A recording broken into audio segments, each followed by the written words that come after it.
I start करते हैं अपना नेक्स्ट न्यूमेरिकल जो हमारा न्यूमेरिकल नंबर 5 है। Horizontal straight wide 10 metre long extended from east to west. अब ये चीज़ में समझनी, ईस्ट टू वेस्ट हमने उसको स्ट्रेंथ किया है, falling with the speed of 5 metres per second at right angles to the horizontal component of the earth magnetic field. हमारे पास मैग्नेटिक फील्ड भी गिवन है और इसके अलावा हमें वेलोसिटी भी दे दी है।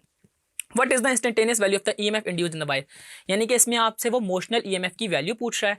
What is the direction of EMF, इसमें डायरेक्शन ऑफ ईएमएफ पूछ रहा है। इसके अलावा which end of the wire is higher electrical potential, इसमें कौन सा जो वायर का एंड होगा उस पर हायर पोटेंशियल होगा। ठीक है, तो इसमें तीन चीज़ें हैं। पहले देख लेते हैं गिवन डेटा में मेरे पास इसमें लेंथ है जो कि मेरे पास 10 मीटर के इक्वलेंट है, वेलोसिटी है जो कि मेरे पास 5 मीटर्स पर सेकंड के इक्वलेंट है, और हमारे पास इसमें b की वैल्यू है जो कि मेरे पास है 0.3 into 10⁻⁻⁴ weber per metre square के इक्वलेंट है।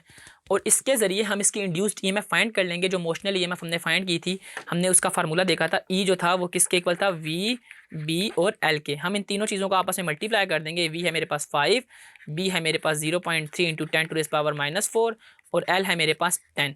और जब मैं इनको आपस में मल्टीप्लाई करता हूँ 5 इंटू 0.3 इंटू 10⁻⁻⁴ और उसको मल्टीप्लाई करता हूँ 10 से, तो मेरे पास आंसर आता है 1.5 इंटू 10⁻⁻3, या फिर मैं इसको ले सकता हूँ 1.5 मिली वोल्ट। ये मेरे पास इसकी इंड्यूस्ड ईएमएफ आ गई है। ये मेरे पास इसका ए पार्ट कंप्लीट होता है। अब इसका जो बी पार्ट है उसमें कहता है डायरेक्शन ऑफ इंड्यूस्ड ईएमएफ क्या होगी। जो हमारे पास जो डायरेक्शन ऑफ ईएमएफ होगी क्या होगी। आपको ये चीज़ पता है कि हमारे पास इसमें हम डायरेक्शन ऑफ ईएमएफ निकालते होते थे by using Fleming left hand rule. अगर मैं सेंट्रल पार्ट में अपने हाथ को इस तरह फिक्स करूँ कि मेरे पास जो इसमें 4 फिंगर है वो मैग्नेटिक फील्ड को और ये करंट को शो कर रही हो, तो हमारे पास फोर्स भी हम इसमें फाइंड कर लेते थे by using right hand Fleming rule. ठीक है, अब इसमें हमारे पास वो जो ईस्ट से वेस्ट हमारे पास वायर को हमने एक्सटेंड किया, तो उसमें जो हमारे पास करंट है ना, by using right hand Fleming rule, वो हमारे पास वेस्ट से ईस्ट जा रहा होगा। तो आपने इसमें बताना है कि जो डायरेक्शन ऑफ ईएमएफ होगी वो वेस्ट से ईस्ट होगी। ये चीज़ आपने इस तरह इसमें बता देनी है।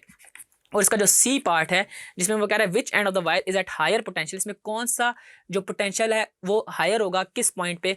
तो आपको पता है कि हमारा जो ईएमएफ है वो वेस्ट से ईस्ट जा रही है, तो हमारे पास करंट भी वेस्ट से ईस्ट जा रहा होगा, तो हमारे पास जो हायर पोटेंशियल होगा वो वेस्टर्न एंड होगा। हम लिख सकते हैं इसमें हायर पोटेंशियल क्या होगा, वेस्टर्न एंड, या कि हम कह सकते हैं वेस्ट वाली साइड जो होगी। ठीक है, क्योंकि करंट हमेशा हायर से लोअर पोटेंशियल की तरफ जाता है, और इसमें क्वेश्चन में हमने ये बताना था कि हमारे पास इलेक्ट्रिक पोटेंशियल किस पॉइंट पे हायर है। तो यूँ आपने देखा कि अगर आपके पास वेलोसिटी, मैग्नेटिक फील्ड और इसके अलावा length of the conductor given हो, तो आप उसके जरिए इजीली मोशनल ईएमएफ फाइंड कर सकते हैं, और उस मोशनल ईएमएफ की आप डायरेक्शन भी फाइंड कर सकते हैं by using right hand Fleming rule से।